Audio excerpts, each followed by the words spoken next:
Баршаңызға сәлем. Ұлттық банк жаңа 5000 теңгелік банкнотты айналымға шығарды.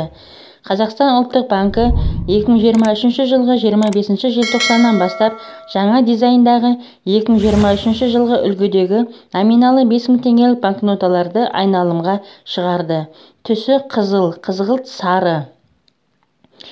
Банкнотаның сырт жағында ою-өрнекпен безендірілген қалқан фонындағы бүркіт бейнеленген. Негізгі бейненің артында дөңгелек қазақтың ою-өрнегі орналасқан. Номиналы 5000 теңге болатын жаңа банкноталар 2023 жылғы 25 желтоқсаннан бастап айналымға енеді.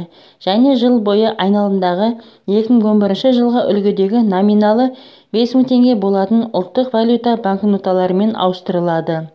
Яғни ескі үлгідегі барлық банкноталар бір жылдың ішінде айналымнан біртіндеп алынады.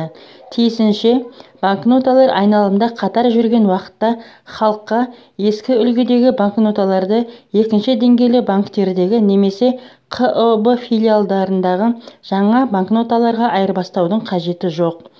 2023 жылдың 25 желтоқсанынан 2024 жылдың 24 желтоқсанына дейін ескі және жаңа үлгідегі банкноталар айналымда қатар жүріп, есеп айырысуға жарамды саналады.